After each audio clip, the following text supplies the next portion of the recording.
So welcome to the afternoon sessions of public performances. We're thrilled you're here. So we have an illustrious panel that really doesn't need long introductions, so I'm going to do short introductions and turn it over to them pretty quickly. So starting at the end, Albert Pope is Gus Sessions-Wortham Professor of Architecture at Rice University and Director of the school's Present Future program. Sarah Dunn is Professor of Architecture here at UIC and co-founder of Urban Lab, an architecture and urban design firm in Chicago. As founding principal and thought leader of Morphosis, Thom Mayne provides overall vision and project leadership to the firm he founded in 1972. He has been a tenured professor at UCLA since 1993, but as of this fall, 2019, is returning to SciArc, where he will direct the Design of Cities, the post-grad Design of Cities program. And Alejandro Zaera-Polo is Professor of Architecture at Princeton University and co-founder of Alejandro Zaera-Polo and Mater Yaguno Architecture, an international practice based in London, Barcelona, and Zurich. Welcome. I wanted to start with the prompt that I got in the mail 3 days ago, I think, because I thought it was really quite extraordinary. Talking about the public and defining or redefining the public so that it might complement or conscript rather than meekly contradict the private, which means the public is not something just happens because you put two buildings close together and you make a street or a plaza. The public happens because it's something that you make, you create it. It's an intentional act. And 2 seconds after the reading, I read the sentence. This project, that project, obviously comes to mind, and Judith has already introduced us to the circle, the original center of the Netsch plan, which to me, Walter Netsch plan, which to me is a perfect example of aggressively taking on and defining, I wouldn't say maybe conscripting the public. And it just randomly searching the internet to look for activities. It seems to have worked in that capacity for some time. Judith has already told you about it. I wanted to bring up just a couple of points about the project. This is the original diagram, the plan. I think it's worth adding, Judith showed a slide of Jefferson's UVA, which was an analogous rural town in the United States at the turn of the 19th century. In other words, it referenced back an urban model. And I would argue that even though it does have some precedence, and I'm talking about UVA, does have a precedent in the college, in Oxford and Cambridge, it really is that connection to the existing urban environment, in this case rural town, that gave it its character, and I would argue its legitimacy. So where I'm going with this is maybe kind of obvious. What is Netsch imitating? Clearly he's imitating a modern city. Freestanding pavilions and towers, viaduct, which either pedestrian or vehicular, and in the middle this big social condenser, right, that pulls all of the project together, as I said, in a constructive manner. And the importance of the fact that this does reference the world as it existed at that time, and it exists even more so now. If the legitimacy of this plan comes from indexing a contemporary urban environment, he was obviously not indexing Chicago, the grid block and street Chicago that we're surrounded by here. He was indexing the Chicago that was in construction all around him. Since that time, and what we would have to contend with is the 70 years that has passed, or 60 years that have passed since this project was really done. And for me, the biggest change has to do with the growth of that city that Netsch was trying to envision in more positive terms. The best example of this is Paris, where today we know Actually, this is actually an old statistic. Less than 20% of the population lives inside the periphery. 80% lives outside the periphery. 80% of it, more or less, was built after the Second World War in another set of parameters than we find in the center. There's a sort of side note to this, the 2080 problem, that we oftentimes spend a lot of time working on traditional urban fabric of blocks and streets, and not very much time working on what is now the 80% of the world. For example, in my school, I think it's actually reversed, that most of our problems are on the grid, right? The little teeny grid that we have in Houston, as opposed to the 80% of the city which is on the outside, and which Netsch was trying to really engage. You do have this problem here. This is also out of date, it's 2010. In the aggregate, Chicago is less dense than Houston. We are sort of blinded to that by the density built up into the core, but you definitely have this 2080 problem, that there's the shrinking remainder of the traditional city is being engulfed by what's on the outside as it grows larger and larger and larger. I love the fact that Netsch, he was operating in a way, in a manner that Aldo Rossi would subsequently come to call an analogous process, an analogous city. He was using artifacts like freestanding pavilions and towers, like viaducts, social condensers, to reference the city that he saw developing in the 80% outside. There's another way, or an additional way to look at it, which is comes from a project by Ludwig Hilbersheimer, which I'll show in a second, but it really is the fact that since 1950, we have been developing almost everywhere in the world, including Asia, with a model of discontinuous spines, as opposed to a continuous grid of blocks and streets. So in some ways, when we're sitting here, the world in Chicago in the middle of the grid, the world feels like this, right? That this is the city and extends all the way to the prairie. This we kind of know is where we are, that there is actually a limit, and outside of that we have a completely different mode of urban development, which is just reference to this image here from Houston. There are plenty of examples in Chicago. But in reality, this is the proportion. As it grows and grows and grows, to begin to dwarf the traditional urban pattern. So I think the problem that Netsch took on was, how do you deal with the stuff on the outside? What is it? What are the rules? What is the logic? How do we make that into a reasonable, livable, and public urban environment?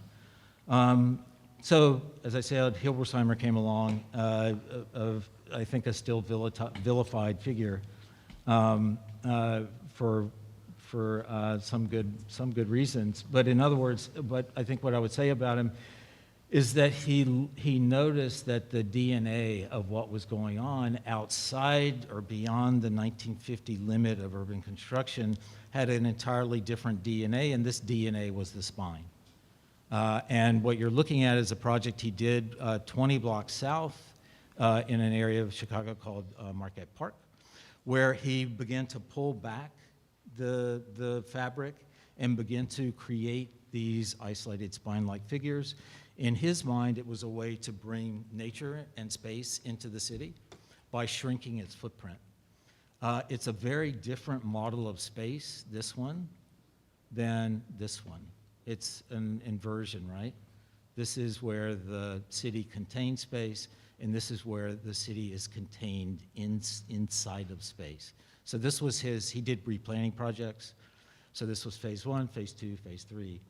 I bring it up, number one, because it is a way to start thinking about how we would start to deal with this 80%. On this grid, what we have are, on this spine, what we have are freestanding buildings, viaducts, and social condensers, just as Netch was representing in the campus plan here. And this, as you know, is the end of that story.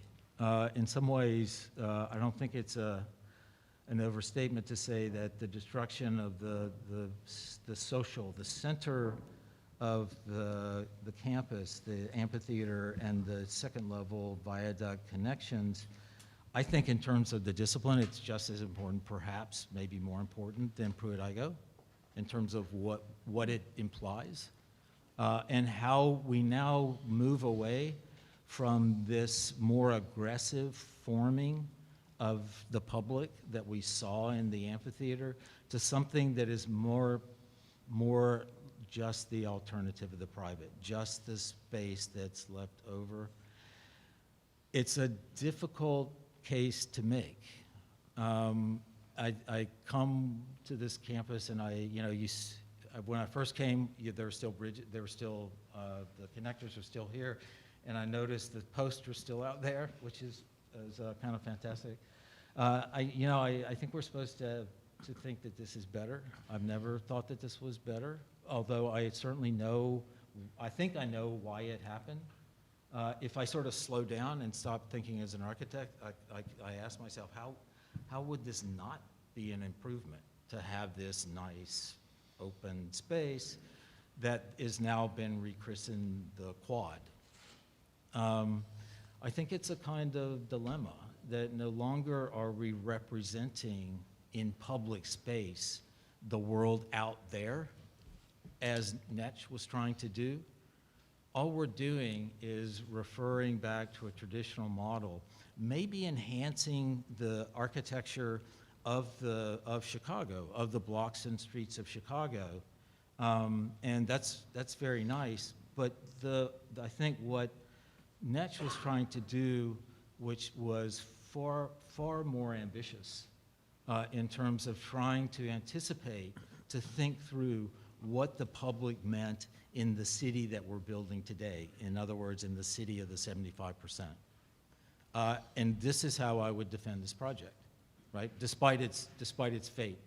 And I see it in the models that when you look around and sort of look at the sad state of urbanism as it exists today, you pretty quickly land on projects like these, which are simulations of an older aggregate urban fabric.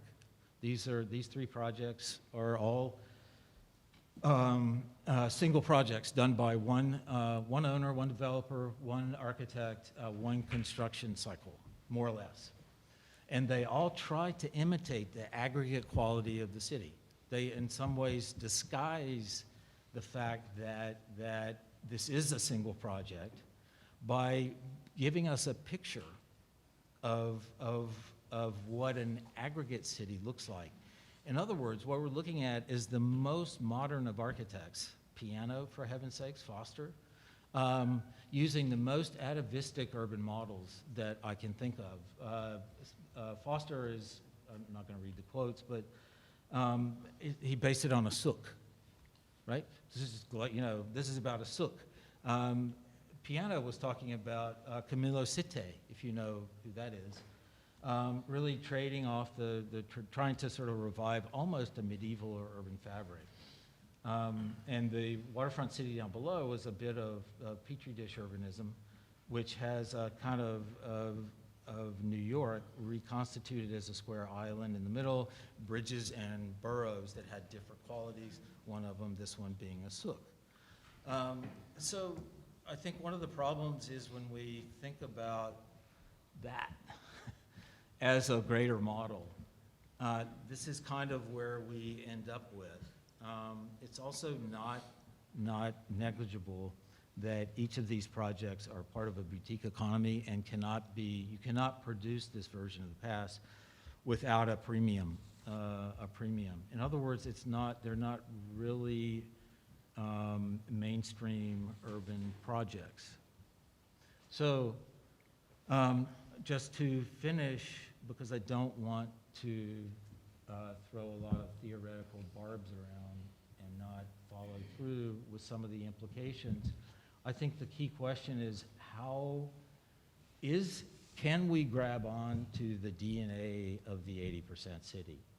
And when we do grab onto that, can we use that as a basis for producing a contemporary environment that responds to the temporary economy, the contemporary politics, contemporary construction processes, and makes them, as Netch was trying to do, makes them better. So I just wanted to finish with the project that we did 2 years ago for the Biennale. It was myself and Jesus Fasalo of a redevelopment of Detroit, where we were given a relatively small 2-block area, and we designed a 250-block transformation around this, dealing with a number of issues. We used the DNA in terms of reconstructing the old streets, left the old streets as they were, but they didn't have the capacity to carry new infrastructure.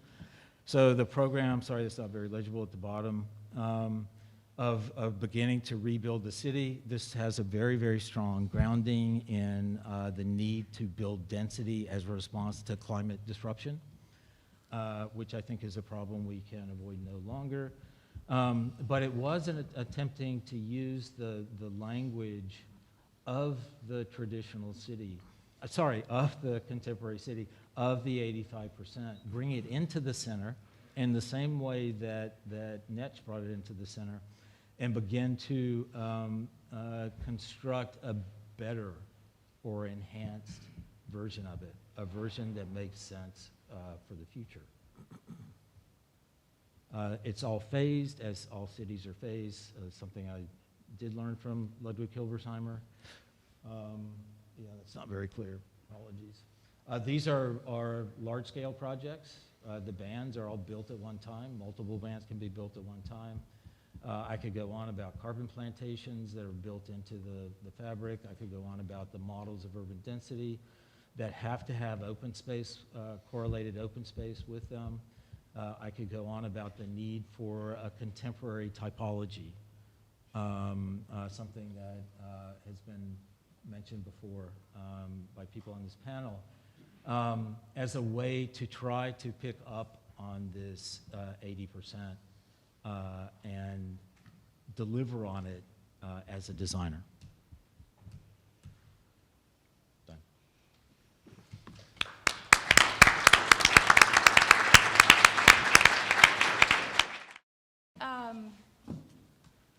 I had more than 3 days, but I spent the last 3 days really working on it, procrastinated a little bit, but sort of trying to respond to the prompt.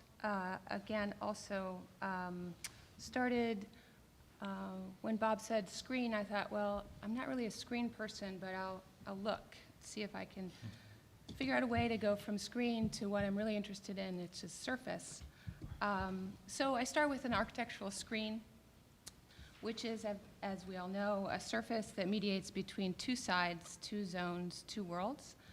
And at the same time, the screen is where we find political and cultural significance, where architecture communicates and is in dialogue with the world around itself, and is in dialogue with its context and its users.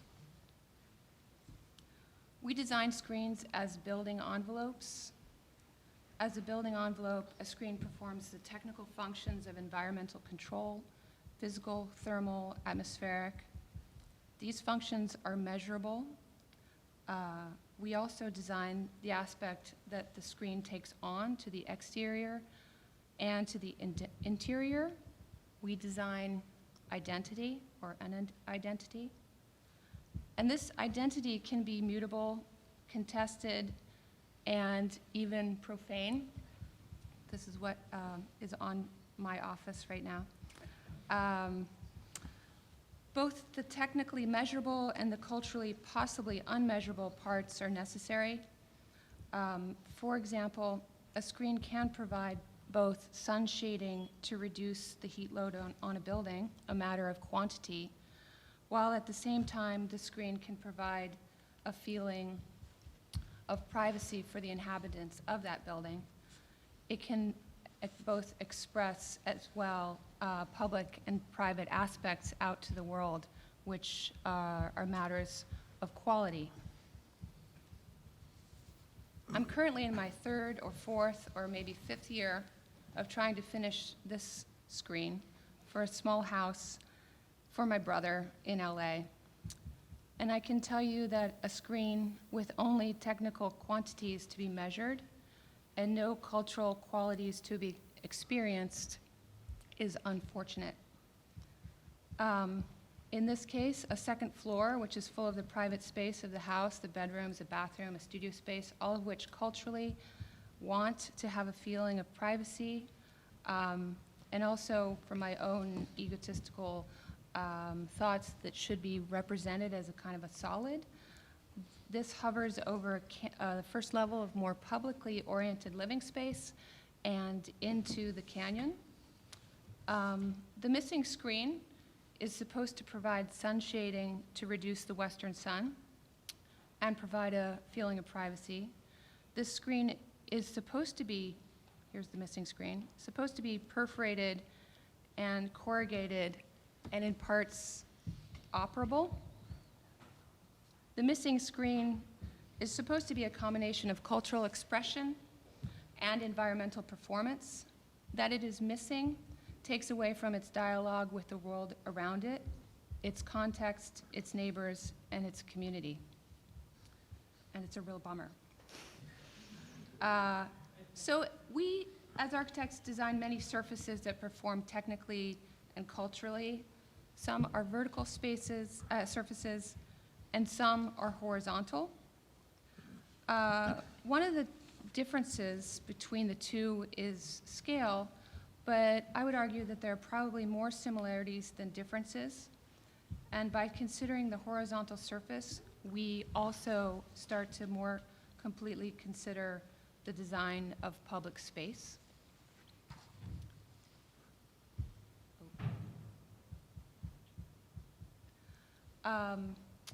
Architects can engage in the design of the public sphere by engaging in the design of cities through surfaces and the systems that support them, that are typically considered through metrics and measurability alone. By pushing to consider the qualities of these surfaces, by leveraging the quantities to produce these qualities, by speaking the language of quantities and metrics, all the while designing surfaces that have qualities that engage in the cultural life of the city, I would argue is how we need to move forward. In these two projects for two cities in China that we designed urban scale horizontal surfaces that mediate material and energy flows at a large scale. These surfaces don't just manage one flow or resource like conventional infrastructures. They depend upon a mix of functions, programs, events, and scales. They partner but do not synthesize unlikely things and processes to create new possibilities and resources.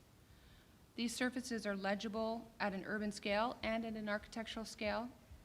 At an urban scale, they form figures. At a neighborhood scale, they're fields. And at the scale of the building, they become a figure again. They shift from the region to the building and shape shift in a way. As you go near and far, you perceive them differently. These relationships are contained but not cut off. They intensify and integrate systems, resources, programs, and lifestyles. These surfaces are fuzzy and shapely. They are fuzzy figures and curvy grounds. They intensify singular shapes and silhouettes. They don't deny their artificiality, even though they claim to be sustainable. These surfaces are seedy and seamy and edgy, and they have a very thick underground. These surfaces are fake but fluid, sometimes literally. They create plastic ecologies that are shaped, molded, and built out of artificial, self-contained fake cells.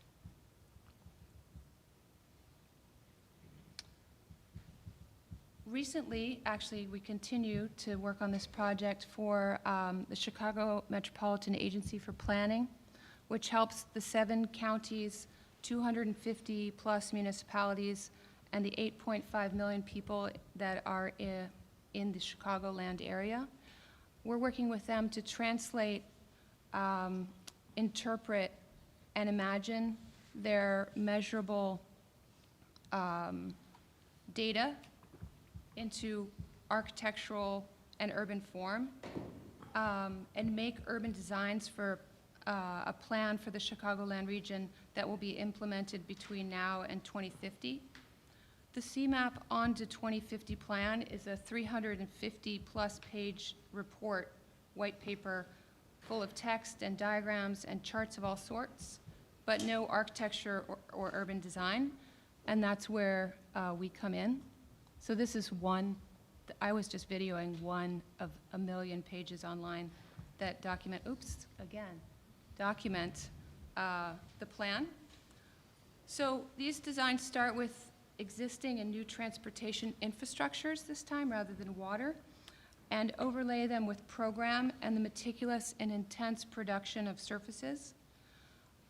These are also kind of point-based projects where the region has a really limited amount of resources, and the idea is to transform points at existing and new transportation. So for example, this is a bus stop plus a public gathering space. This is a bike station, community bike club, and public gathering space. This is a ride-share station and community library and gathering space, public gathering space. And this is part of a train station and bus station transfer point, as well as a public gathering space. So by deploying these small-scale insertions, we attempt to merge quantities with qualities. The proposals focus on helping economically and socially marginalized neighborhoods by leveraging the existing infrastructure. We leverage CMAP's measurable data and research to produce the designs that, if implemented, will help the region, the whole region, but at a point, like point by point, ecologically, economically, and technologically be more resilient in the face of a changing climate, a changing economy, and changing technologies. We also leverage CMAP's measurable data and research on strategies to maximize benefits at a regional scale from the ground up, so that designs can be implemented where they benefit the most people. And these are examples of testing through almost real locations, but just slightly not real so that people aren't scared that it's happening to them right now. But they're to be distributed in areas that want them, which is important. Thank you.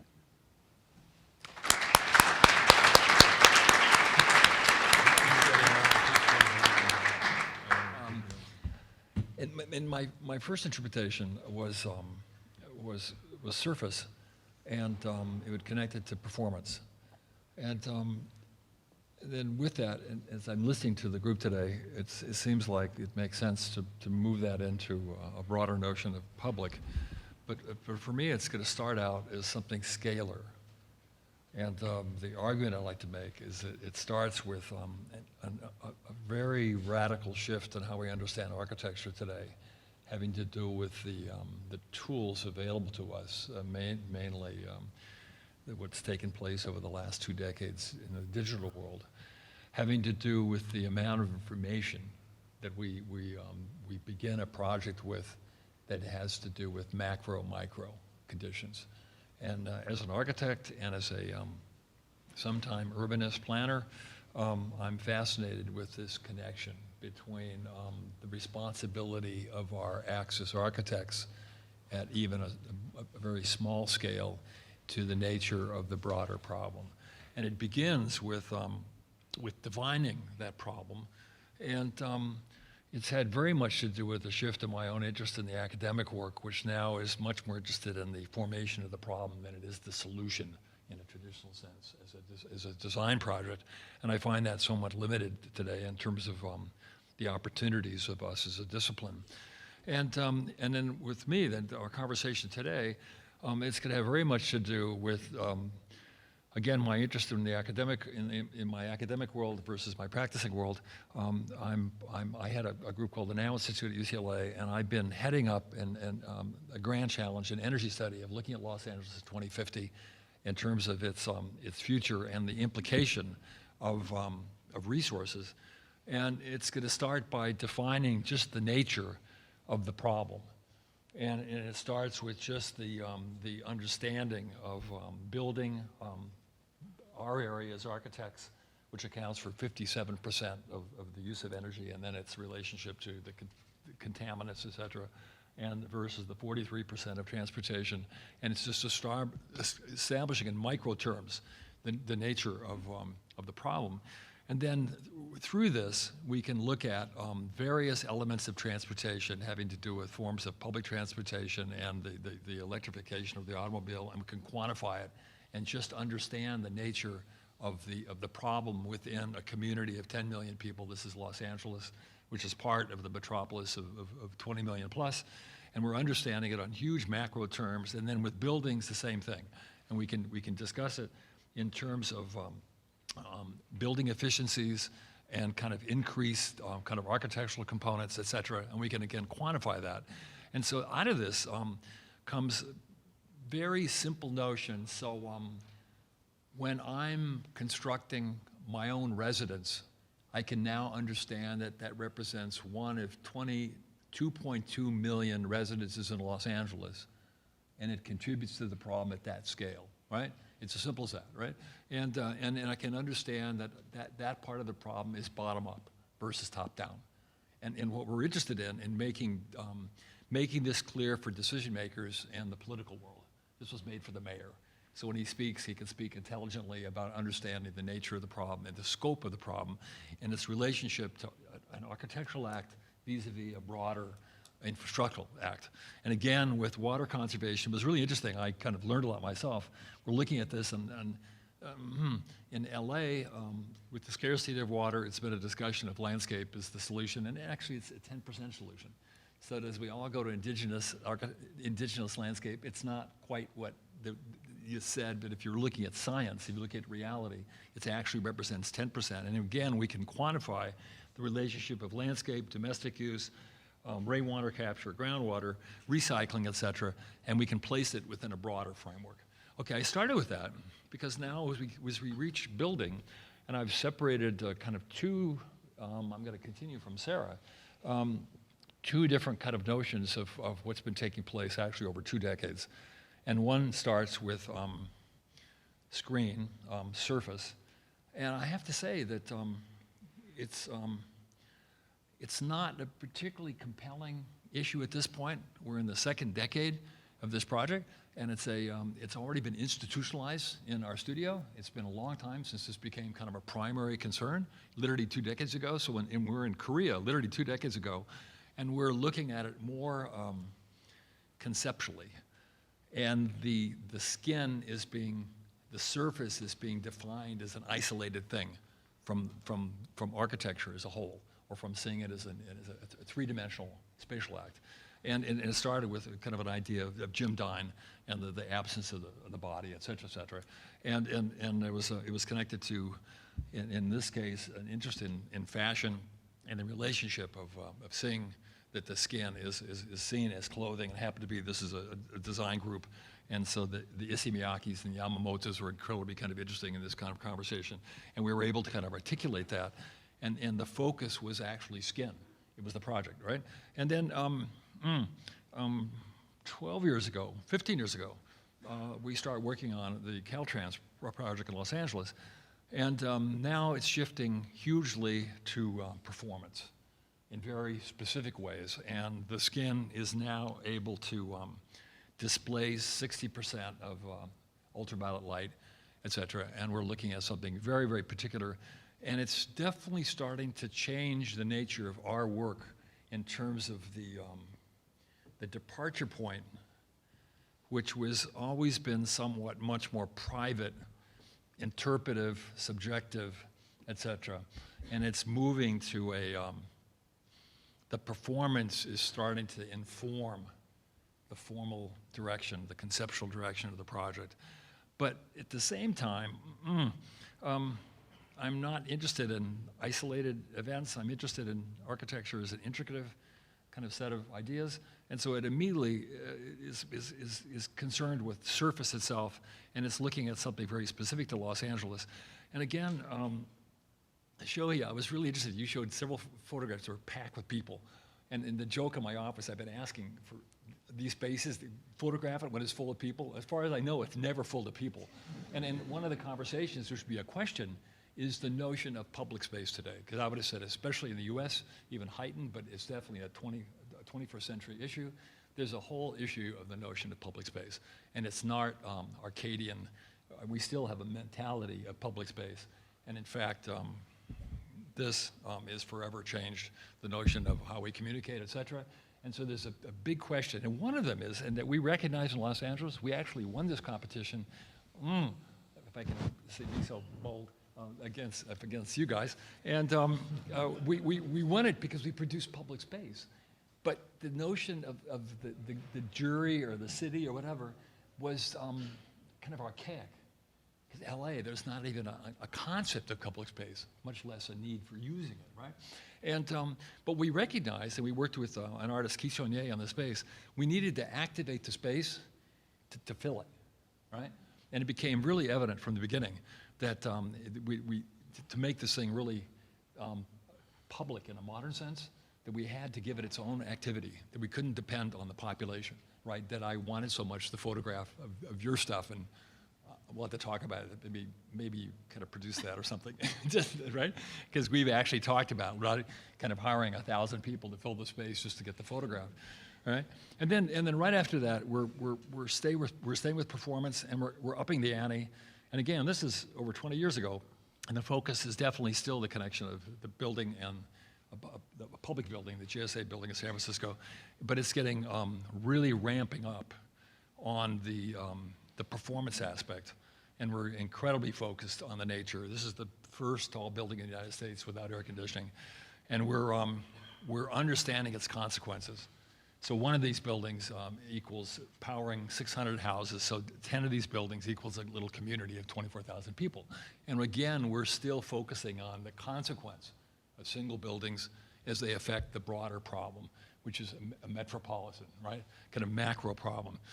And then that immediately turns into kind of a part of a project in our Paris, and we just keep getting more advanced in the idea and the thinking as we keep ramping up kind of the performance dimension.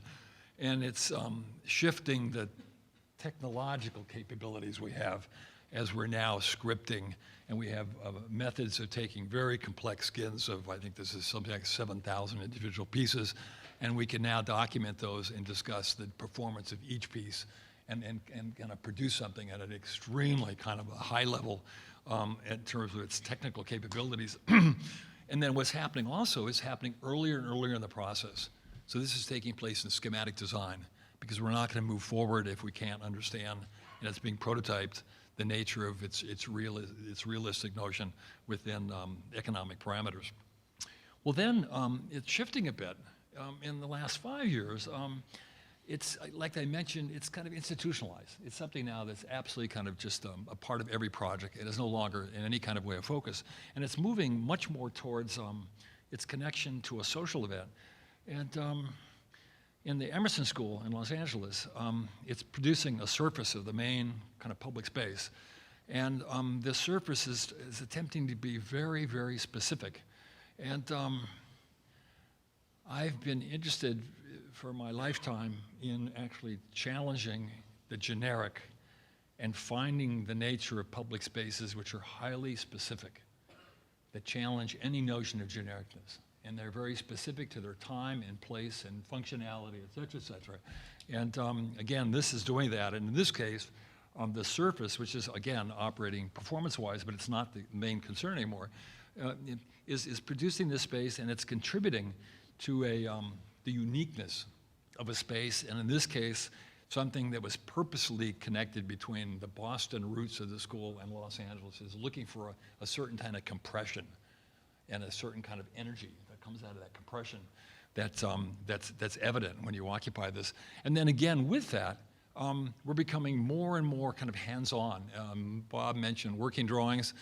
It's not the conversation here, but the methods of working in the office, they're becoming more and more kind of particular as we develop these surfaces. And again, they're developed in, all of them are connected to very, very kind of specific notions. This one is recording the form of the interior of the building, and it's a documentation of that. But again, it's looking finally for something that has this kind of specificity that contributes to the dynamicism and also the kind of intimacy and the kind of very personal kind of notion. Because I'm interested, again, in the scalar of maintaining my private intuitive interests with a broader public kind of acceptance, meaning finding a contingency. And then in Korea, we're right back with Korea. But we're kind of expanding that, and we're using clothing as an idea. It's a research group that makes fabrics, and it's coming directly from that, and it has all the kind of same kind of interest in performance, et cetera. And we're producing these things. They're coming out of our studio, and we're taking total responsibility for making these things, right? As we increase in scale, and as we look at the kind of the various options between these kind of surfaces as they kind of increase in scale. And then those things take off to broader notions of the building. So this main interior space is also using surface, but in a very different way as part of a collective space. But it started from the broad notion of the exterior performance, et cetera, and it's kind of spinning off. And then a very different way of doing this is ground. The notion of the potential ground being a very active ingredient, and I'm talking about environmental performance. And this has had a huge kind of effect on our work, and it started 30 years ago with a competition we did in Vienna, where ground became active and not passive, and it's becoming kind of a dominant part. And in the case of our museum in Dallas, it became a major part of that. And then it starts setting up a social sequence and a movement sequence, which is part of the building and which connects it back to the city, and deals with the complexity of the site. And then I kind of going to deviate just one time before I end, in that I wanted to connect the private, artistic, intuitive act to the broader public notion. And it's going to start with, in some ways, a critique of some of the stuff Albert talked about, and it's looking for more diverse, more complicated strategies for urban development. And it's coming from a set of drawings that are interested in willfulness and chance. And I'm interested in organizing the unorganizable chance behavior. And I'm finding a kind of a seam between that. And I'm looking for the complexity and the diversity that's found in cities developed over centuries. And I'm looking for that kind of complexity and diversity, which is an attack on Hildesheimer. Strangely enough, Albert, I started with my first lecture I ever gave. I started with Hildesheimer, and it said, this is what I'm attacking, right? And I went back, and I had no idea what I was talking about. Maybe I don't. I still don't. Who knows? And then this immediately shifts into high performances. So here we can tell you that the percentage of the building that's already seen as a landscape, and we can convert that piece of work very kind of specifically into the convention of a plan, or of a convention that deals with conventions, right? That deals with normal things, and we get this. And we come up with a hybrid that's part building, part landscape, a discussion of the relationship between the rural and the urban, and totally differentiated spaces. So there's no place in this building that's self-similar, and yet we found a methods of coherency of organization. And it's the thing that totally preoccupies now. And the relationship inside and outside are absolutely kind of singular. And then finally, the problem is macro. And what happens when you're looking at the larger problem, both performance and definitely its relationship to public, it operates at a larger scale. And what this does really for us, and it might be part of the conversation, it helps identify the relationship between architecture and urbanism and the nature of how we can solve these problems, right? And again, it relates back to the scalar. And in this case, a piece of Chengdu of 25,000 people, we can produce an organization that can deal with these problems at a regional level. And it helps us define the limits of our own work architecturally. Thank you so much.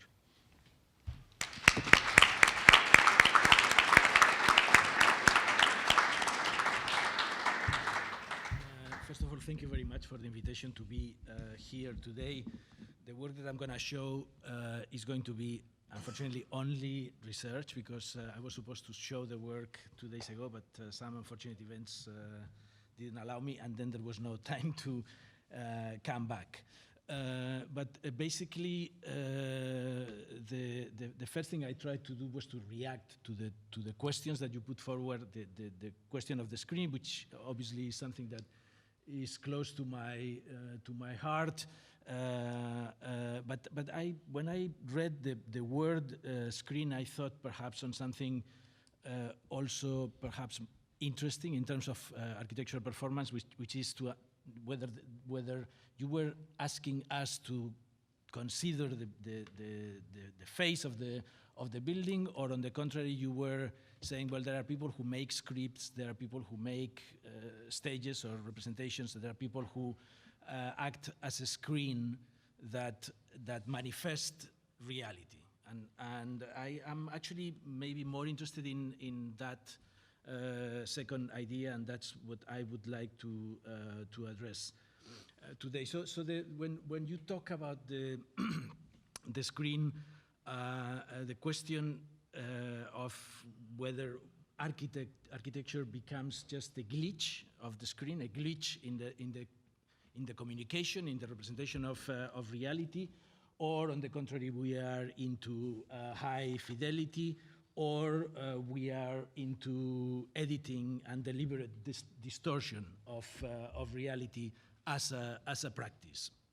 And whatever architects are doing and whatever we are discussing here, I'm afraid that while we debate perhaps these questions that are important for us, there are other people who are developing much more powerful technologies of the face, which invest them with unprecedented powers, for better or worse.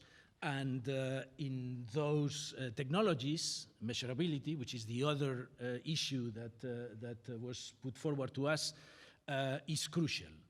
In these technologies, the naked eye becomes insufficient. It is the minute detail of the face rather than the obvious gesture that matters.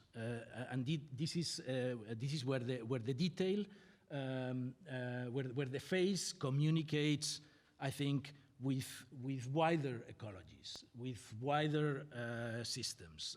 So in some ways, I'm starting to wonder whether canons and languages and codes and other ways in which architecture has traditionally conveyed or explained reality are simply a way of accelerating, making easier the communication around a certain subject, while at the same time losing sight perhaps of a wider environment that becomes interesting to me right now, and which I think it is very much in the detail. That kind of thought is what inspired the project of the envelope, what we try to do is to classify envelope assemblages into a series of ecologies, so natural, economic, social, and political. So starting to understand these technologies into wider fields of effect. And the realization through that research was interesting and came out of looking at some of this material, which showed, I mean, I basically was given suddenly this material, actually by OMA. and what was interesting of looking at this material, I got a lot of these mock-ups, was to realize that the mock-ups were far more interesting than the buildings.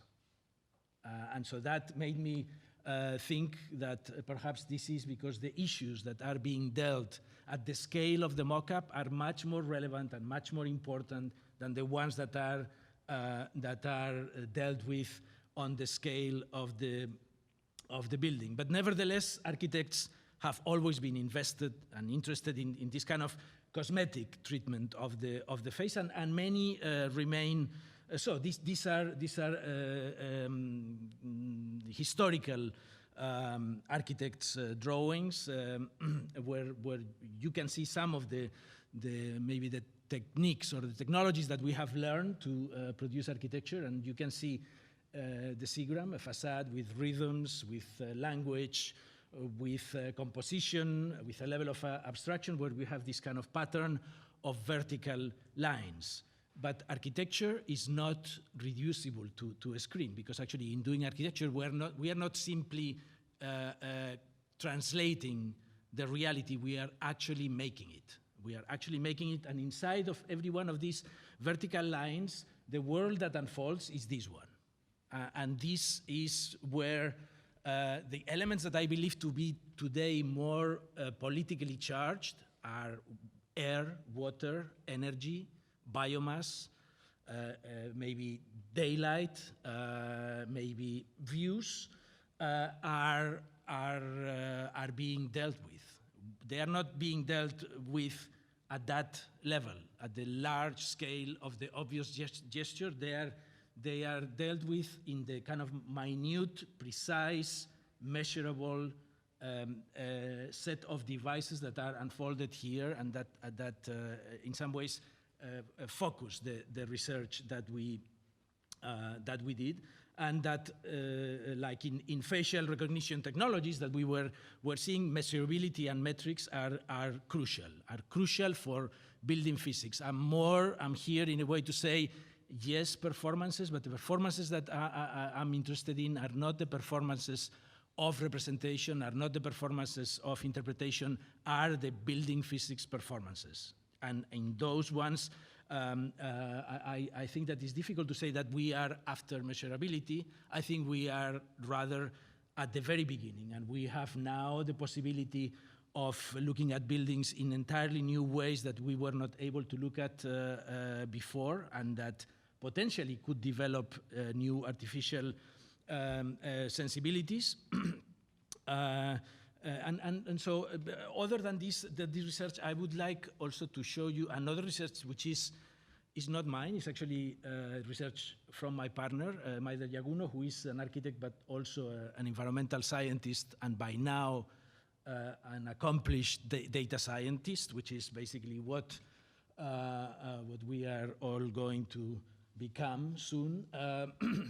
That is called City Reader, and that we are developing, or mostly she is developing as a kind of startup, and that is designed, is about the obtention of low-cost, high spatial temporal environmental sensing devices. So the research is very ambitious. It has to do with things like this: 7 million people die out of pollution. There is urban heat island effects that raise the temperature in cities, sometimes up to 10 degrees, as far as I am. And so these type of problems have one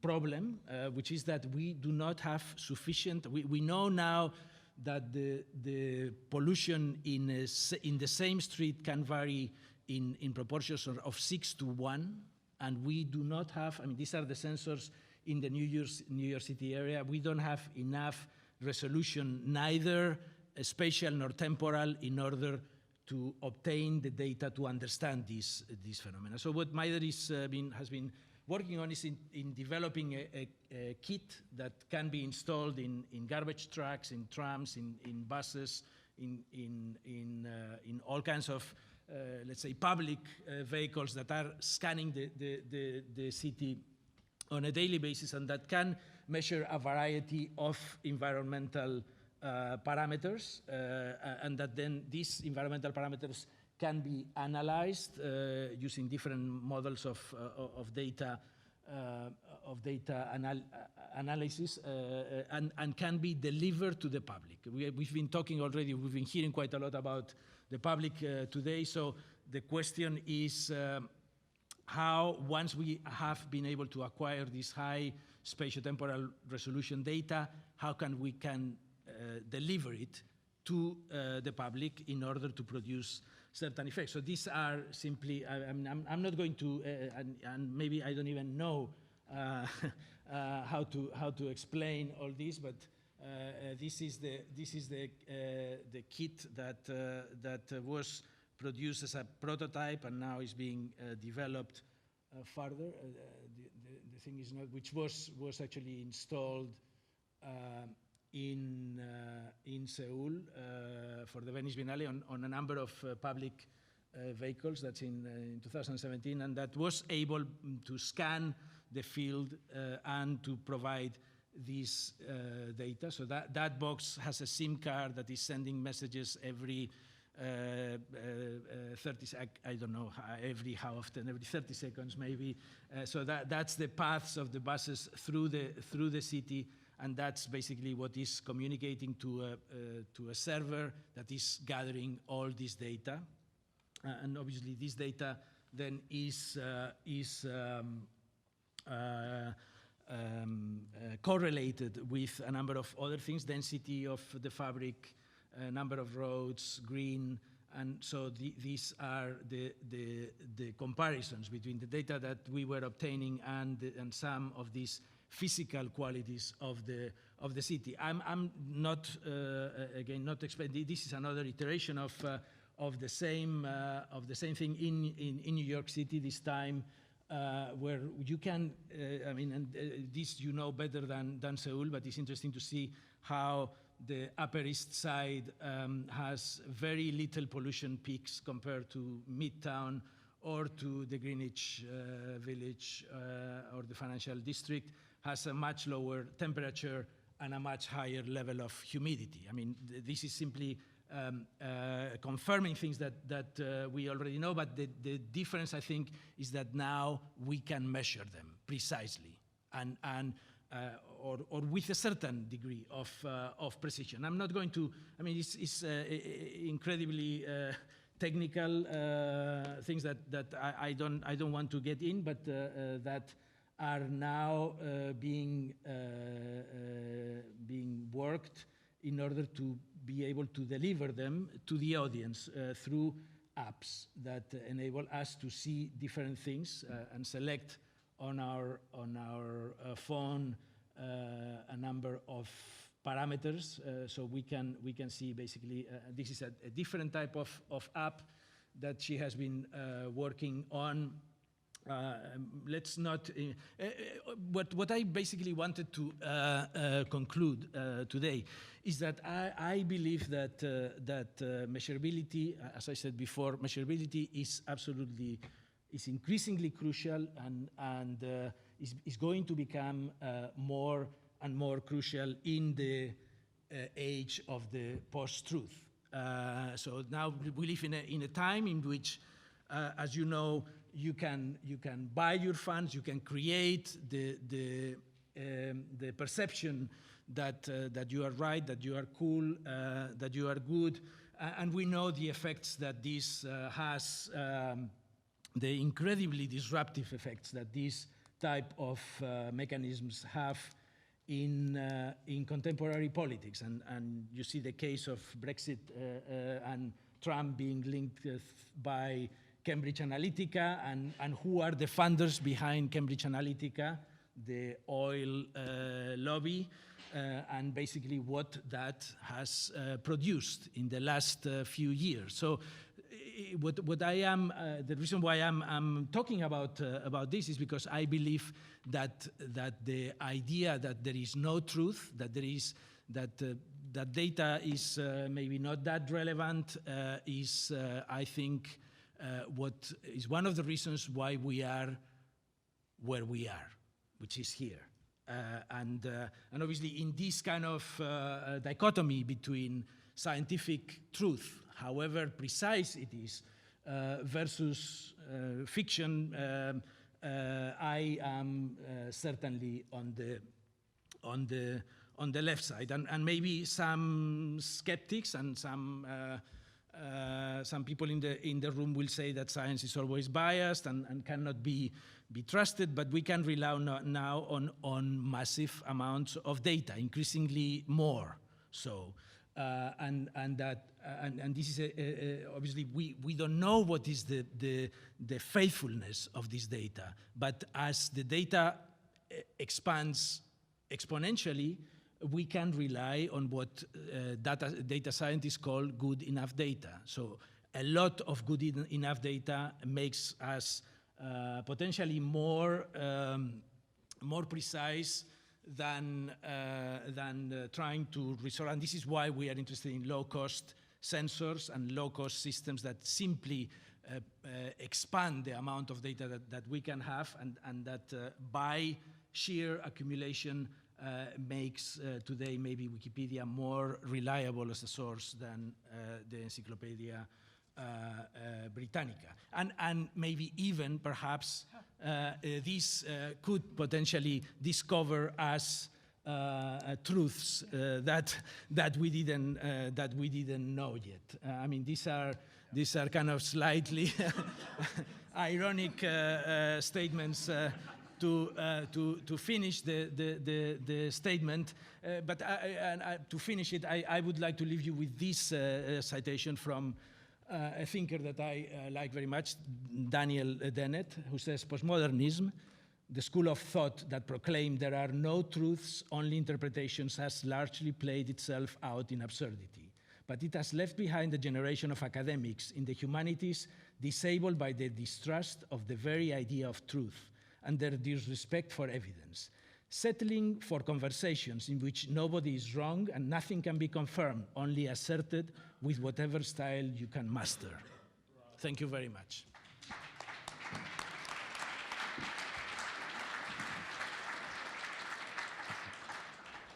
So I want to start by stepping back just a minute and thinking about what it means to measure in architecture, because I think in urban design, because I think we heard four somewhat similar and also kind of different approaches to that. I think it's clear from the four of you that architects have always worked within a framework of measurable requirements. That's not new. Some of these are technological. We saw a lot of that just now, structural, material limits, et cetera. Some are regulatory, zoning codes, or in the case of Houston, Chapter 42 of the Code of Ordinances. Some are both, building codes, energy codes. Some are financial, budgets. Some are client-driven in the sense of programs. And obviously fulfilling these requirements is what we would typically call building performance, or project performance if we're not talking about buildings explicitly. And obviously this is fundamental to what we do. But obviously today we're interested in building on that in terms of a disciplinary discussion of what metrics and measurability, if those can be generative for architecture and urban design. I also want to argue that regardless of the actual or perceived degree of scientific objectivity, each metric, I would say, is also culturally constructed insofar as it performs a value system of some kind or someone. And given that, and you've started to address it, and I want to go into it a little bit more, how has the role and character of metrics changed over time? And what does that mean for architecture now and architecture moving forward? I think one such way is the sheer amount of data. How are we seeing this play out? And you asking me? All of it. And what are other ways that well, we're I mean, seeing the role and character? I'm very interested in this because obviously, yes, scientific analysis has been always culturally constructed. We are moving into a paradigm where we have today availability of data of what is happening right now in Tokyo or in Indonesia or in South Africa. So we are going into a paradigm where this amount of data is increasingly less or more and more dissolved and less culturally determined. And so I don't know whether we can say that this, in the limit, will take us to some sort of absolute truth. I would like to think so, but that's me. I mean, that's basically the statement I'm making, which is that this kind of possibilities is what in the limit, in the kind of maybe not so long term, will perhaps take us to the possibility of going back to claim absolute truth, which I think we need to claim again, because otherwise we are going to be again in the postmodern paradigm where anything goes. There's been definitely within practice, there's been a really significant shift in both the amount of information and its effect on early instinctual departure points. That shifts the early conceptualization of locating the project, and which is significant, which is, I think, something might be interested in the academic world, because as was said, we're a bit behind, and that we're focused on very simplistic, formal ideas outside of even locating the problem, which comes from information. That's going to change, I think, radically education in the next decade. That it's, I think, just about at a I would have put it just about at a crisis. And because I watch young people come into our studio, and they have to go through quite a transition in terms of, and we have no interest in the viability of information, factual. That's a cultural issue. We're dealing in science, and the information we're dealing with is indisputable. If it's disputable, it's within a cultural framework, and it's part of the interpretive, subjective kind of aspect of the work. But the aspects that we're talking about in terms of performance are indisputable. Nothing's indisputable. They're provisional, but they're provisional within a scientific sense, right? Meaning they're the best information we have that's going to change incrementally, right?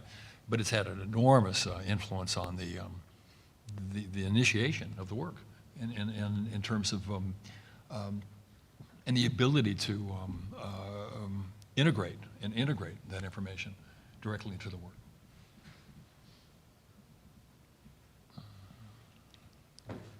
Either of you have? Sure. I guess my university has this massive data project going on, and can never seem to answer the question of measure what. It's just it's what you're measuring that matters. So one of my favorite measures is 220 by 775, which is the typical size of the New York grid. Repeated over and over and over again. There's a little bit of my discussion with Thom about the generic, the value of the generic and the specific in terms of what we produce as a built environment. And I think in some ways that grid is like a prison, I mean, of homogeneity and reduction. On the other hand, it is precisely the numbers, those numbers, that made, for example, Manhattan happen. Because if you don't look at the generic, the typical, you're not going to get parts to relate to each other. If every block was different, completely different in its footprint, you would have a hard time calling Manhattan a single thing.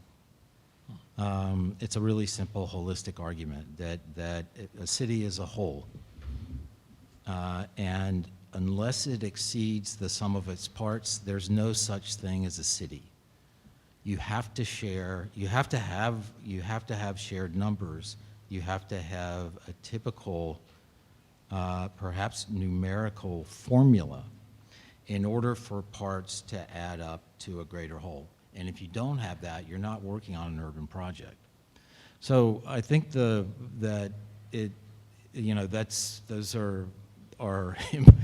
are very important numbers. God knows how many numbers that little piece of the world actually produces in terms of statistics, right? That all the statistics that could come out of New York It boggles the mind, but those, the amount of, there is no end to the amount of numbers, but the numbers I really care about are the 220 by 775. But the argument would be if it seems there's a connection here. Yep. All of us are interested in the spatial, the organizational, the integrative, and especially at an urban level. What I would take back to you is I would have said the Cartesian, the grid, the conversation that you ended up with Yeah. is a method of producing coherency. But I would say that there's a whole future for what I see as a much more complex notion of organizational structure that's absolutely coherent, that deals with much more, radically more complicated organizational and spatial possibilities, which is discursive in absolutely, within mathematical terms, organizable in more traditional terms. Right. That'd be one of our, that'd be the discussion, but that's exactly what I'm searching for, the limits of the nature of the grid spatially. And as you diagram it, I'm going back to the same, I'm going, yep, I'm still in the same place. For instance, as it intersects with topography, it intersects with edge, water, et cetera. We could go on, and it'd be that next layer of integration to starting with landform that would challenge that. And then with that comes, I would have said, missed opportunities that operate spatially and organizational at the scale of urban vis-a-vis architecture. So it's whatever the next Piazza Navona, it's the next possibility of something that has to do with the today's possibilities in terms of how we initiate these ideas and the tools we have available to us to produce things that are have a complexity and a spatial characteristic that couldn't have possibly been imagined, right? Yeah. 30 years ago, much less a century ago. But if they're not coordinated, I mean, if each one of us did a super block and we lined them up side by side, what would we have in terms of an overall organization if we don't share a simple, a fairly simple metric that ties them all together? So I sometimes, you know, because I've written about your urban work, I'm always tempted to reproduce it. Right? Here's the Pudong, beautiful Pudong project. I want to see 20 of them in a row. I want to see 40 of them in a row. I want to see the terms that allows not the specifics of what you imagine to be mathematical complexity played out in itself, but how that's played out in concert with, let's say, any project either of the four of us would do. And if there isn't that term of coordination, right? If you've got a level that's so complex that it no longer integrates in a larger arena, then I don't think the value of that single demonstration is very great. But that's a much broader, there's non-architects in this group. For the non-architects, there would be, in my opinion, we're at a point of history where there's somewhat minimum cohesion within the discipline. Yeah. And there's a series of private worldviews in operating at a both urbanistic level and at an architectural level. And you'd have to go back to CIM 1010. You'd have to go back to the middle of the 20th century when there was an absolute cohesive set of ideas. Whether that's right or wrong is another conversation. That's right. That there was a coherency. And today, it's either frustrating or extremely interesting that we're at a period of time that we're looking for, in fact, that cohesion. Because I find it, we've talked about this, I find it, I'm a person that operates off of discourse, and I find it incredibly frustrating constantly not to find even a common ground with. Yeah.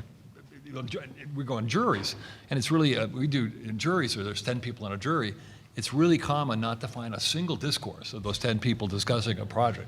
But there's a series of interpretations of the project. But don't and you it's just see- the period we're in at the moment. But don't you see that that's a consequence of the intense complexities that you build within your own worldview? But I'm trying to, I'm interested in coherency. I'm working on a set of ideas that are hopefully trying to make connections. That's all I'm interested in is connectivity. That's my whole force of integrating ideas. I think it happens somehow organically. There's none of us going to force this to happen. It's going to take place when somehow there's a moment in time that there's a clarity of some more singular set of issues in architecture that we can agree upon. And then, of course, if you're in this country, we're in an extremely difficult time, which challenges any notion of innovation or free thinking. And it's even, you could say the discourse is being challenged at this moment of time, right? And we're in a very, very kind of strange place. And we're also in a time, it came up earlier in terms of public space and nostalgia, which is a kind of an outrageous, kind of primitive nostalgia for some past future that has characteristics which definitely have to do with a fake, some invented notion of that time. And at least in this culture, we're in an extremely kind of unusual time, which is not oriented to helping any of us finding a coherency of architecture as a social art form. I guess I'm frustrated at waiting around for that magical organic process to happen, or where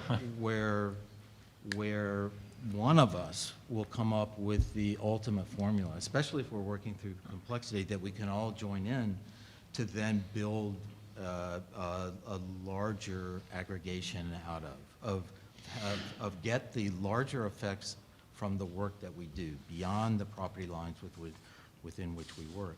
And I don't think it happens organically. I think we make it, we construct it.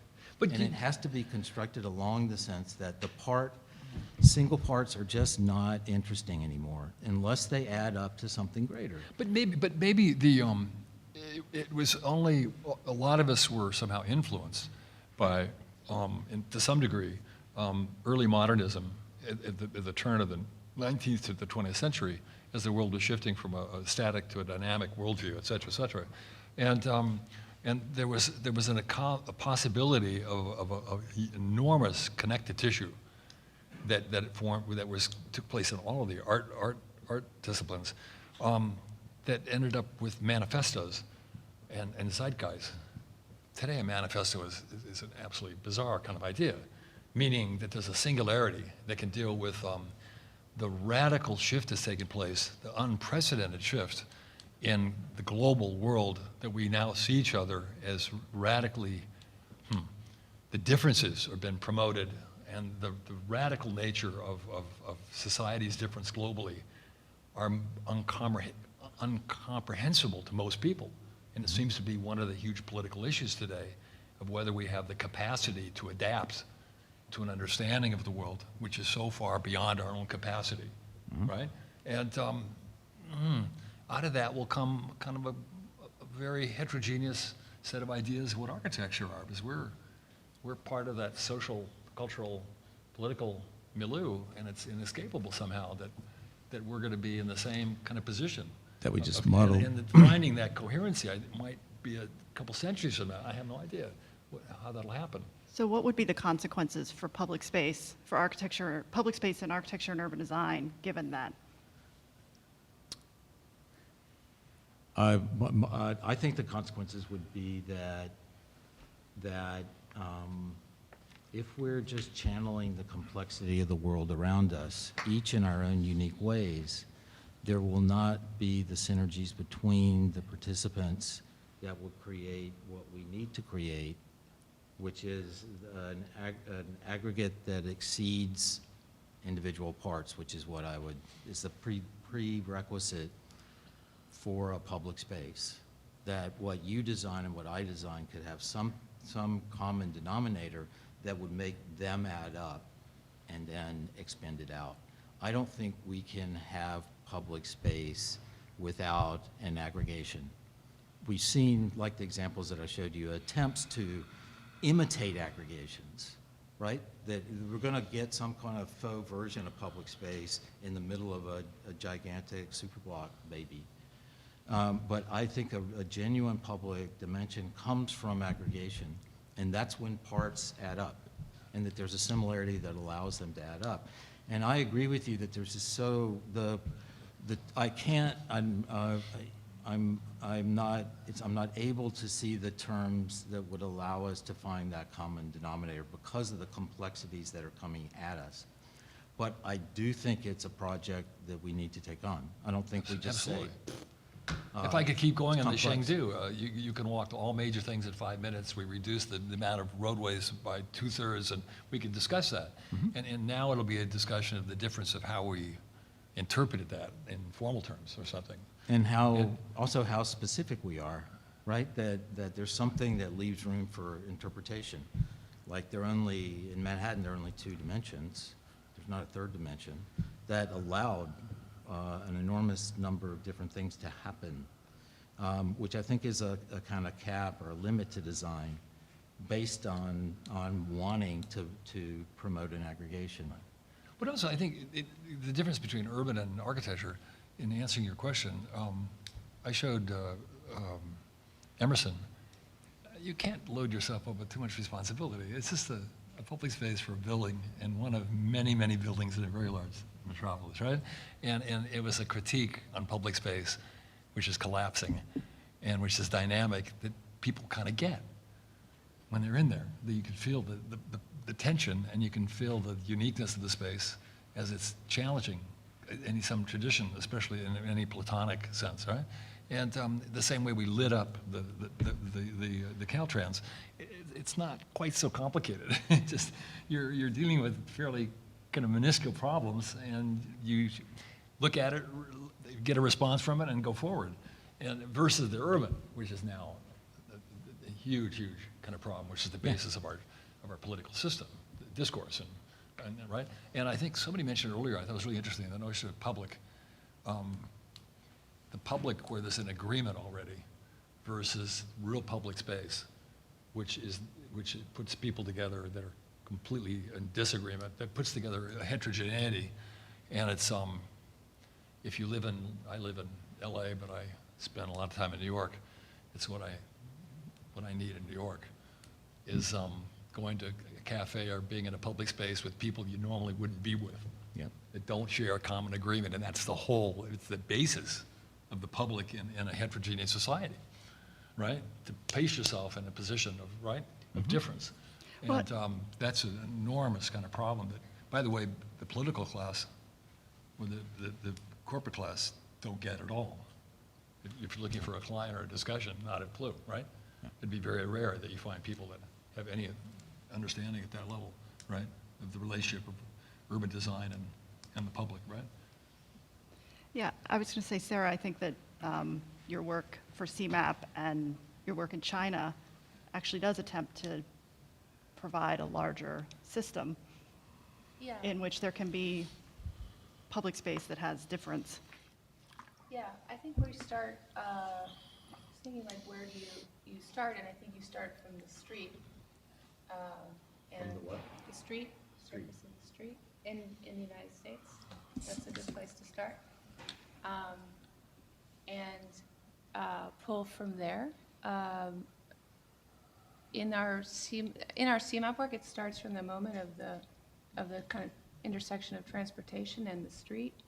I guess I don't see I always get into trouble when I don't really see a big difference in design approach between architecture and urban design, but most people think it's a big difference. I think even my partner does.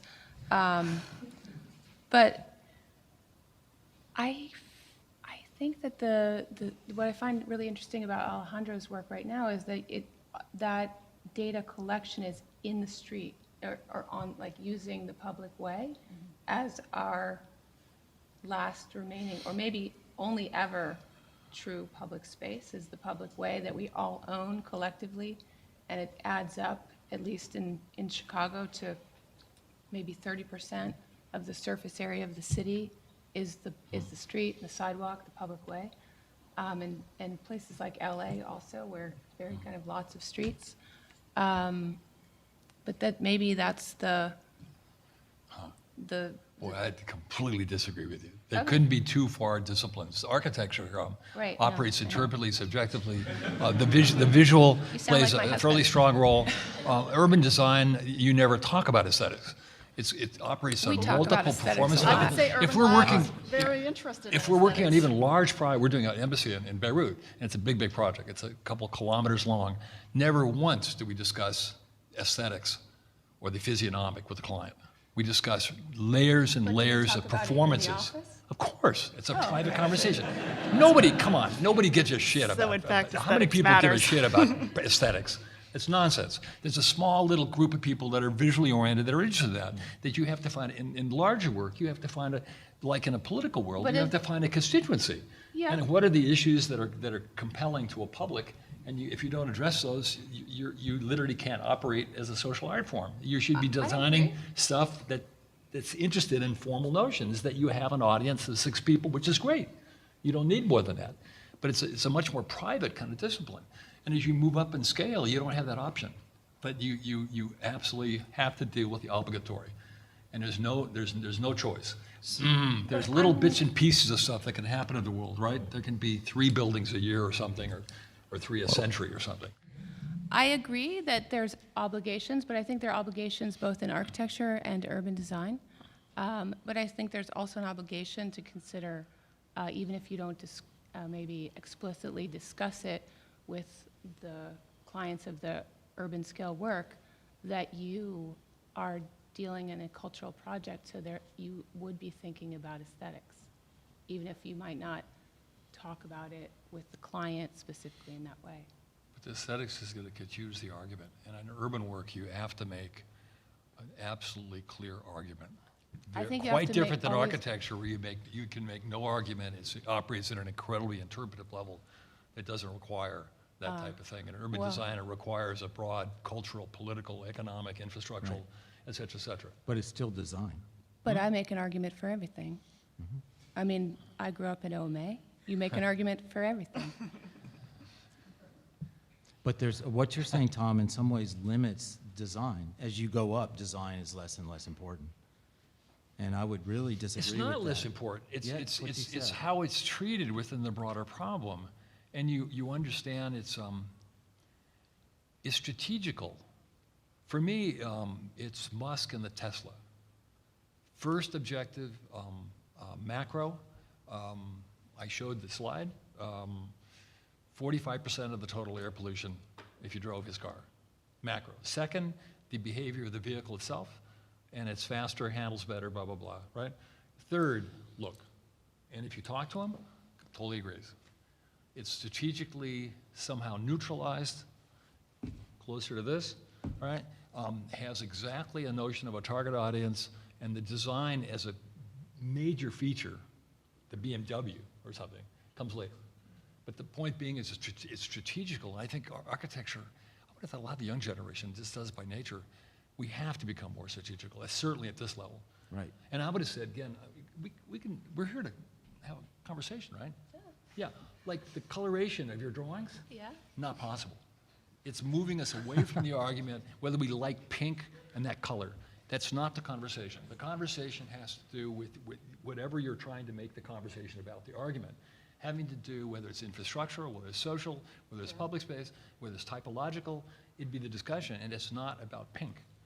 It's about that conversation. And what you need to do, and I think what architects have a hard time doing, is removing their visual sensibility, because we're wired, we're synaptically wired like that. And I think in urban design, you did that with your whole back of the presentation. It had to do with management systems, right? And that's the real, you were dealing with the problem, and it wasn't even a visual problem, right? It was a problem about, right? And you have to withdraw out of that. It's not that you're going to leave it. Come on, I'm a totally committed character. That's who I am, right? But you have to place it in context in a very different way than you do the house. And now you can do this and this, and there's no consequence. It has to do with a family and a lifestyle of a domestic residence, and you have a complete different level of freedom. But I'm really interested in how you can produce new possible lifestyles at the by manipulating, tweaking, leveraging infrastructure. Huge. So, You never get in a car. I mean, come on, we could go through this, and you totally change your opportunities culturally, educationally. but I think but as architects, we would want to be able to communicate what those possibilities are visually, so then we decide how to communicate those visually. And it shows up organizationally and it shows up spatially. Sure. But it isn't even quite, it can be still at a middle ground that is still at an organizational level, and it's not quite formed. That's another broader question. I didn't show that, but I could show that as a diagram that wasn't formed in such a strong architectural sense. Yeah, so many things are being said with which I disagree, by which I mean that they are false.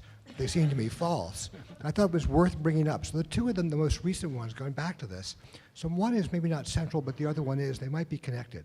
So, you know, Daniel Dennett's caricature of epistemology of the last 50 years should not go, as it were, untouched. You know, Donald Davidson, who's not even close to being a postmodern philosopher, said, I think, very powerfully, like a half a century ago, you absolutely have to have the concept of truth, but there's no such thing as the search for truth. Truth is a necessary condition of discourse in the first place. The idea that one searches for truth is no more true than if I were to say, not only is there an exit sign over there, but it is true there is an exit sign over there. That is, truth adds nothing to the judgment. And there's a big difference then sort of between the question of truth and sort of fake news. Fake news is lies. That's an ethical question. It's not an epistemic question. So I wanted to say I totally respect Alejandro's commitment to the data, but I think when you turn it into a kind of theoretical position in which you produce the sort of Dennett caricature of the desire for truth as opposed to interpretation, you completely misunderstand the way the epistemology works. What we want is not truth instead of interpretations. We want sort of true interpretations versus false interpretations, and we figure out which ones are which. And it does sort of connect to the question of the aesthetic, because I thought the thing that Thom said that seems to me, so we were talking last night about our children. For some reason, Thom, Mayne, and I have completely become obsessed with talking to each other about our children. We never knew each other until the other day. You said something about your kid really reading Kant and you not. So when your kid was really reading Kant, one of the things he first got was Kant's claim that there is nothing more public than aesthetic judgment. And it was precisely about the idea that the question of whether you like pink or don't like pink, that is private. That actually is not ever what Kant means by aesthetic. That's a question of, as he says, one's liking. It's a question, in a certain sense, of taste, and the point is, it makes no claim to be universal.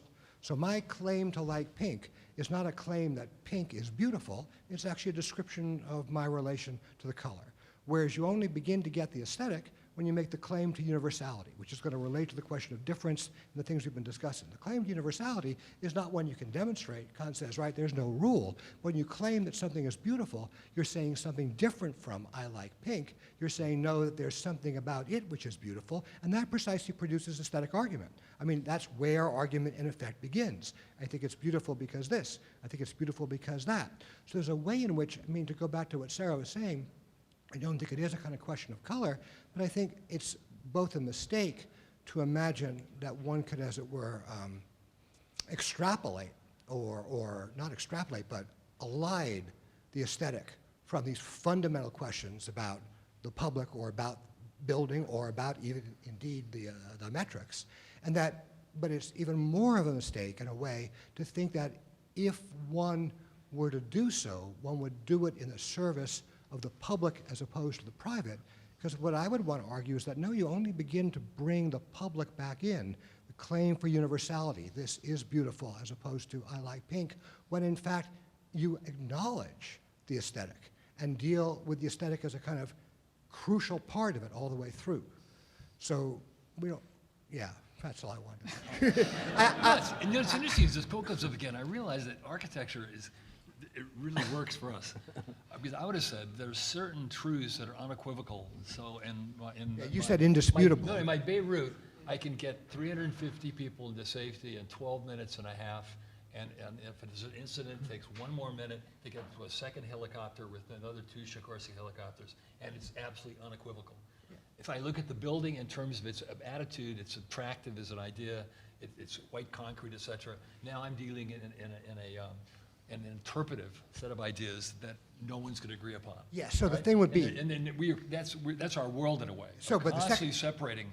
Yeah, but the those second thing you notions. said can't be right, Tom. The first part, no one's quarreling with the first part. It's not with the point, the Davidsonian point is not that you don't have truths which are, when you were talking, you said indisputable, then you said correctly, well, nothing can be, it can always be disputed. But the point is, yeah, one account of it's true and one account of it's false. So it's not a quarreling with the idea of truth as such, it's quarreling with the idea of truth as an object of inquiry, that you add something to it by saying, and besides, telling you the exit sign's up there, I'm looking for the truth in telling you that. But the second point, right, when you say you have a million different views, actually the history of aesthetics shows that's like totally not true. You don't have a million different views. You do have different views. You cannot resolve them perhaps in the same way you resolve the other, but the claim to universality as opposed to privacy, the claim to the public as opposed to the private, is intrinsic to the debates people have over what the aesthetics of that building are, what the aesthetics of that poem are, what the aesthetics of whatever the object is. So you want to distinguish the sort of whole truth, not truth, from the question of the public-private. And part of the public-private would be, it's only when you've got truth that you can make public claims. It's only when you have a kind of aesthetics that makes the claim to universality that you are also making public claims. And you miss something, I think one misses something, if one imagines that the aesthetic is in the mere question of what Kant calls taste. Like, I like chocolate, you like vanilla. I like pink, you like whatever it is you like. I have a question for Alejandro. Are you aware of any efforts anywhere in the world where public entities are collecting data and digesting data and making the findings of this data available to the public for good, like private enterprise is doing? Like private enterprise is doing. So Google gives us for free traffic information, and we all benefit by making choices of how to go from point A to point B. Facebook gives us information, people go crazy to get likes and do whatever. Are public entities anywhere using this, collecting the information, using the, you made me think with these gadgets that they put in the buses in Asia, where there would be, for example, a dynamic way to measure taxation, where down the road, people's taxes would be impacted because of measurable ways by which they are contributing to reduce their carbon footprint or energy efficiency. Is there, so that there will be a relationship between individual actions and taxation, for example, by public entities introducing ways to measure and make that, make that information available to the public. I'm, as I said, I'm not really the expert on these things. I only heard that there is out there data that is produced by governmental organizations, for example, in the US, related to a variety of things. For example, air quality. Some of these maps that Mayne is doing are made through the scanning of these vehicles with the sensing kits.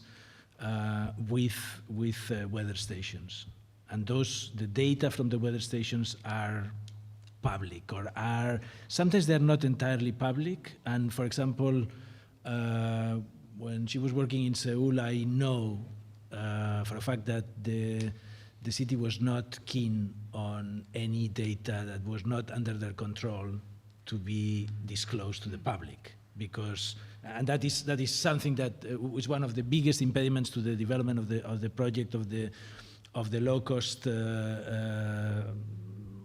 high-resolution data scan, is that there are several people who do not want to publish data about climate, because if those data were published, you will have real estate prices going down suddenly in certain areas of the city, other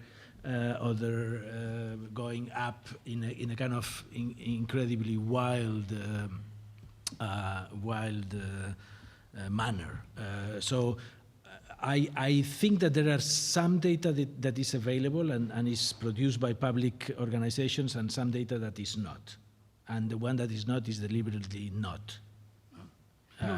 What didn't come up is that, starting with screen, and skin, is I would have said that the technology has kind of peaked over the last couple decades. But the issue is, it could have been talked about with yours, is management. It's this.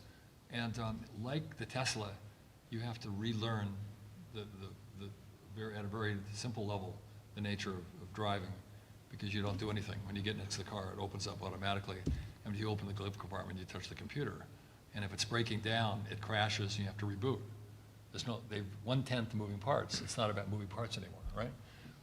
Well, in architecture, the state of the art in residential work, when you take a shower in the morning, the hot water only works now 2 hours a day, right? And you already have an efficient system, but now you're using it 2 or 3 hours out of 24, and the whole system now operates that way, but it changes behavior. When I wake up in the morning, I got to remember to push a button, otherwise there ain't no hot water. And it's actually an incredibly interesting thing that's changing our culture, right? The kind of how we negotiate with in this case, architecture, and within the behavior of architecture environmentally, right? And it seems to be these are the biggest leaps going on right now. They're not the physical, they're now the management of the physical that you were the only one that kind of touched on. Yeah, at the same time, it's interesting that the question of aesthetics came up, because both on the small scale of the detail of the facade, dealing with air leakage and heat transfer coefficients and things like that, which are incredibly precisely measurable. So we have this kind of precision of measurement both on the small scale and on the large scale of the city, but on both levels, I think that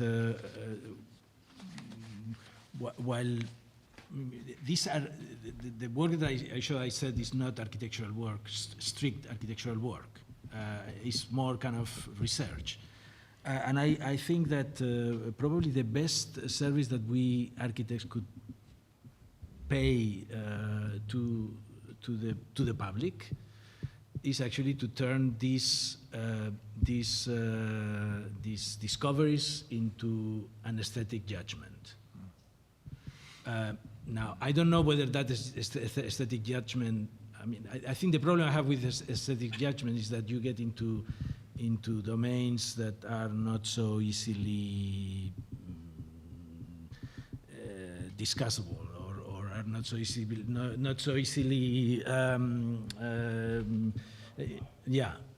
yeah, exactly. No, but let's say the biggest service maybe that we could in the question of the envelope. I mean, one of the things that you see today when you are practicing is that now you go to Europe, to Central Europe, you make a housing building and they ask you to put 25 centimeters of styrofoam because the standards of insulation are going through the roof, and you need to kind of, so as a result of that, and then you cannot have more than 50% of windows. So all of us who have been educated in kind of the most beautiful facade is made out of glass with very thin steel mullions, et cetera, is collapsing. And so probably the best service that we can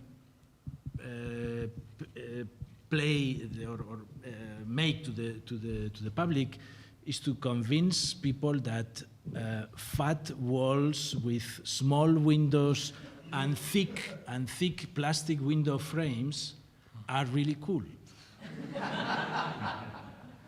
No, I mean I'm dead serious. I mean I think and I am sure that we can.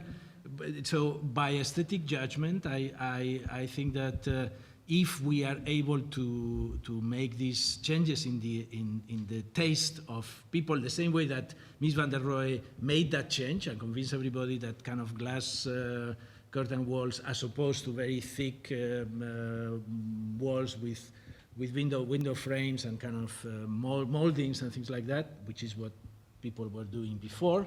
He convinced people that was the way forward. So if we were able to do that, we would be able to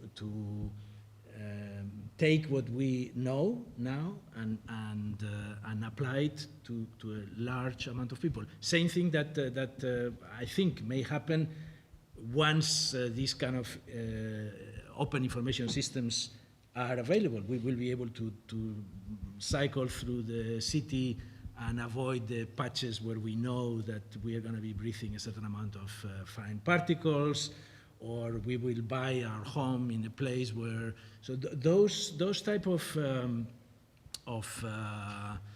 operations, I think are the ones that they are aesthetic to a certain degree, at least in the case of the thick wall with small windows and big plastic window frames.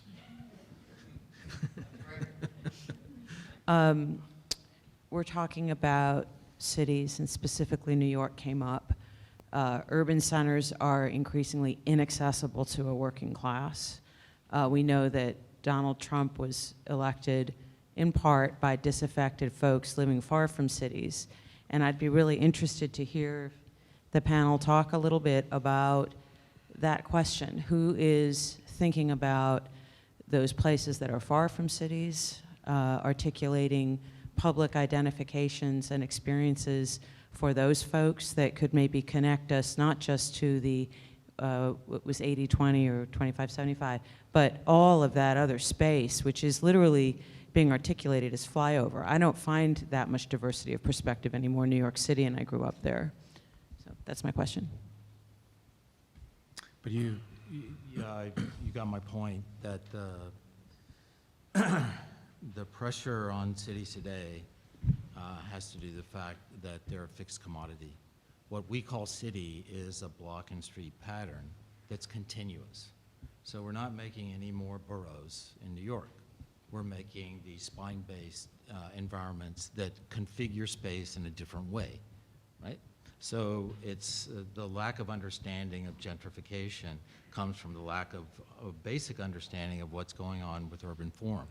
How it is that it's completely changed and made the traditional city centers into these incredibly compact, closed markets that are essentially eliminating, I mean, in San Francisco, for example, the little piece of urbanism that it is, I mean, it's tiny, right? And you can't live in there if you're a doctor.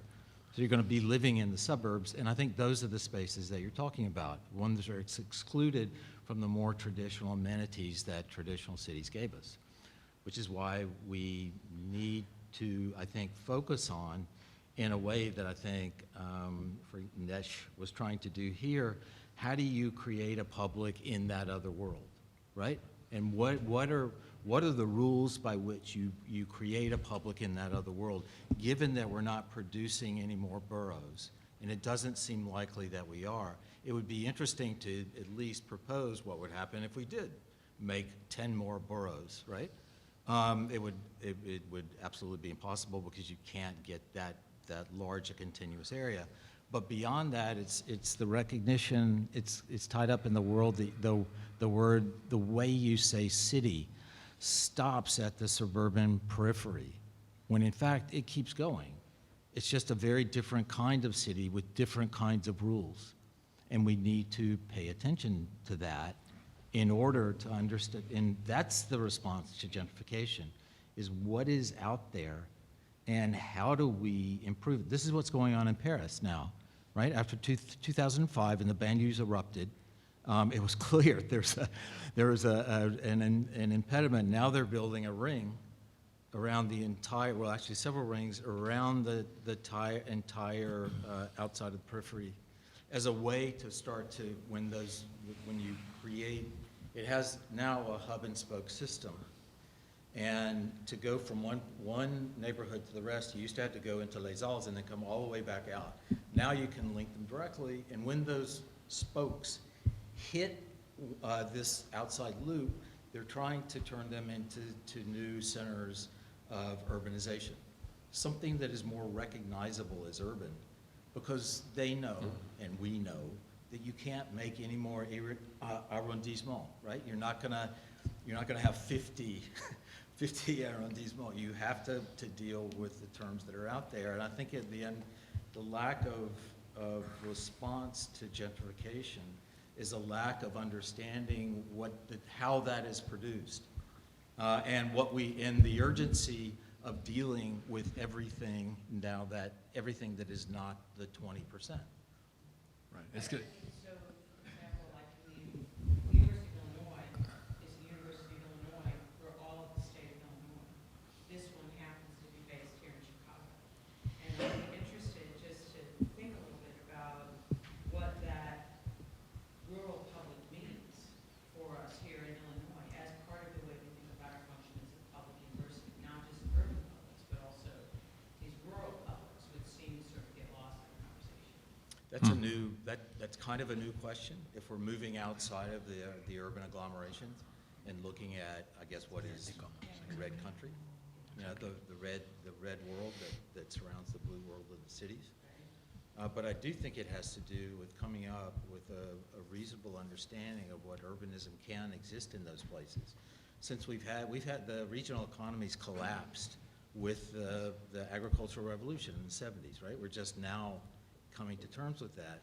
And there's been no attempt to think through what urbanism means in the midst of these collapsed economies. And that's a problem that we can't avoid, but it's a problem that's not often stated correctly. Right. And there's a lack of, I mean, we're again in a fascinating time of an understanding of the nature of city. The word's shifted to metropolis, we're still looking for even terms, and it's a mid-20th century phenomena. I remember we're in LA now, we're looking at Los Angeles, and at some point I realized I didn't really grasp my own city. Los Angeles is 100 kilometers across, it has 150 languages, it has an ecological footprint the size of Peru. It's the size of Holland, right? It's a country. And I remember after presenting that, at the time was Villaraigosa, the mayor, he repeated that, and then as a mayor of Los Angeles, he's equivalent to Austria's, to Switzerland's, et cetera, and it's a phenomena that hasn't been grasped yet, either by leadership or the public, right? It's something that's absolutely startling, and now we could rattle off the Sao Paulos and the Bangkoks and go on, and it's one of the most compelling kind of issues today of even understanding this thing that we call city, right? Given the scale and the complexity of this, right? That you've been fascinated with your career, right? I have a small intuition about this, which I don't know whether it will take you very far or not, but obviously the most important divide that is happening now politically is between the country and the city. We are assisting literally to the reconstruction of the walls of the city. So, and this is not only in the States, it's also in Europe, is everywhere. This is one of the reasons why I'm increasingly interested in nature. I mean, in the session of this morning, everybody was talking about public space, and immediately they were talking about nature. That was, I think, an interesting index in proposing what I'm proposing now, which is that it is the return to the elements that exist the same in the countryside than in the city that can potentially bring the elements or the commons, as some people have talked about them, air, water, energy, biomass. Those elements are operating in the same way, or they're not operating in the same way as a system, because obviously urban ecology is very different from rural ecology, but the elements are the same. So there may be certain strategies that we can play by focusing on those things rather than focusing on issues of identity, society, and what we have understood traditionally as political concerns. So what I'm saying is I think that there are now other vehicles that are carrying political concerns that have not been traditionally politicized, air, water, and so on, and that I think are particularly interesting for architects, because that's basically what we do. What we've always done is to protect spaces from the rain, from the wind, conditioning them in terms of temperature. So I think it's a kind of low-lying fruit for architects to get into the politics of these basic, arcane, natural elements. And maybe that's why nature is suddenly becoming the new public, as opposed to cultural organizations. Right? We get interested in nature at the point where it's beginning to really turn against us. Yeah, I mean, we better get with it, right? That those have to be listed as political, and they have to be considered politically in a way that they've never had before, because they're going away, or the values that we associate with them are going away. Thank you very much.